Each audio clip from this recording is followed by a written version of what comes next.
రేపు పశ్చిమ బెంగాల్, తమిళనాడు అసెంబ్లీ ఎన్నికల వేళ ఎన్నికల కమిషన్ కట్టుదిట్టమైన చర్యలు చేపట్టింది. అక్రమ నగదు, ఇతర ప్రలోభాలపై ఉక్కుపాదం మోపుతోంది. ఎన్నికల సంఘం అధికారులు కోట్ల రూపాయల విలువైన నగదు, ఇతర విలువైన వస్తువుల్ని స్వాధీనం చేసుకున్నారు. అక్రమ నగదు ప్రవాహాన్ని అడ్డుకునేందుకు ఈసీ 10,000కు పైగా ప్రత్యేక నిఘా బృందాలను రంగంలోకి దింపింది.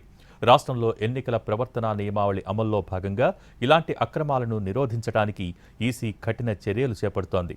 పశ్చిమ బెంగాల్, తమిళనాడులో ఈసీ మొత్తం 865 కోట్లకు పైగా అక్రమ సొత్తును స్వాధీనం చేసుకుంది. రేపు పశ్చిమ బెంగాల్, తమిళనాడు అసెంబ్లీ ఎన్నికల వేళ ఎన్నికల కమిషన్ కట్టుదిట్టమైన చర్యలు చేపట్టింది.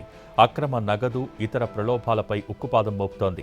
ఎన్నికల సంఘం అధికారులు కోట్ల రూపాయల విలువైన నగదు, మద్యం, డ్రగ్స్, ఇతర విలువైన వస్తువులను స్వాధీనం చేసుకున్నారు. అక్రమ నగదు ప్రవాహాన్ని అడ్డుకునేందుకు ఈసీ 10,000కు పైగా ప్రత్యేక నిఘా బృందాలను రంగంలోకి దింపింది. రాష్ట్రంలో ఎన్నికల ప్రవర్తనా నియమావళి అమల్లో భాగంగా ఇలాంటి అక్రమాలను నిరోధించడానికి ఈసీ కఠిన చర్యలు చేపడుతోంది.